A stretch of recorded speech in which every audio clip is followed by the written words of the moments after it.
UP में 2027 के चुनावों के लिए राजनीतिक बयानबाजी तेज हो गई है और इसी बीच एक दावा सामने आया है जो कि सूबे के मुखिया योगी आदित्यनाथ का है। दरअसल एक कार्यक्रम में योगी आदित्यनाथ ने यह दावा किया कि उत्तर प्रदेश में साल 2027 में भी डबल इंजन की सरकार धूम धड़ाके से लौटेगी। उन्होंने कहा कि सपा या किसी अन्य दल के लिए प्रदेश में कोई राजनीतिक अवसर नहीं है। योगी ने कांग्रेस और सपा की तुलना बिहार में कांग्रेस आरजेडी की दुर्गति से की। साथ ही सीएम योगी ने समाजवादी पार्टी के मुखिया अखिलेश यादव पर तीखा हमला बोलते हुए कहा कि उन्हें राष्ट्रीय स्वयंसेवक संघ की शाखाओं में जाना चाहिए।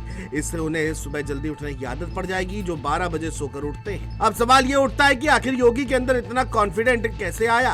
तो चलिए इस खबर में आपको सब कुछ बताते हैं। दरअसल राजधानी लखनऊ के एक कार्यक्रम में सीएम योगी आदित्यनाथ ने विपक्षी दलों को आड़े हाथों लिया और कहा कि कांग्रेस अपने अंतिम दिन गिन रही है। अर्थी को कंधा देने के लिए 4 लोगों की जरूरत पड़ती है, लेकिन यूपी विधानसभा में कांग्रेस के वे 4 लोग भी जीतकर नहीं आए। अगली बार सपा भी इसी हालत में पहुंच जाएगी। वैसे योगी आदित्यनाथ कोई बात हवा में नहीं कहते, इसके पीछे लंबी प्लानिंग और कई समीकरण होते हैं। ऐसे योगी की इस बात में बल कहां से आ रहा है वो भी हम आपको बताते हैं। इसके पीछे कई मुख्य कारण भी है।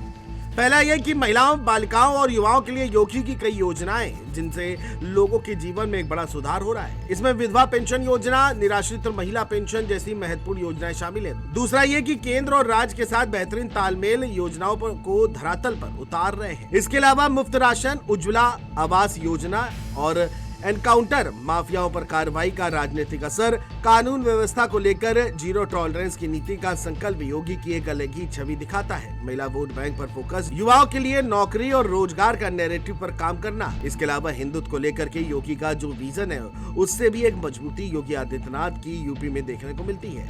हाल ही में हुई उनकी आरएसएस प्रमुख मोहन भागवत के साथ बैठक ने इस बात को और मौजूद कर दिया है। इसके अलावा राष्ट्रवाद को लेकर के भी एक अलग छवि योगी की दिखती है जिसको जनता भली भांति समझती है और ये ही वो कारण है जिससे योगी सरकार तीसरी बार भी सरकार बनाने का संकेत देती नजर आ रही है, जिसको लेकर के लखनऊ के एक कार्यक्रम में योगी आदित्यनाथ ने हुंकार भी भरी है। बहरहाल अब देखने वाली बात ये होगी कि योगी आदित्यनाथ के जीत के इस जुनून को सपा और कांग्रेस कैसे तोड़ पाती है, ये देखना बेहद दिलचस्प रहेगा। बहरहाल अब सबसे बड़ा सवाल ये है कि क्या 2027 में सपा बीजेपी का सूबे से सफाया कर पाएगी या योगी सरकार की हैट्रिक देखने को मिलेगी, ये तो आने वाला वक्त ही बताएगा। Desk report, JMT news.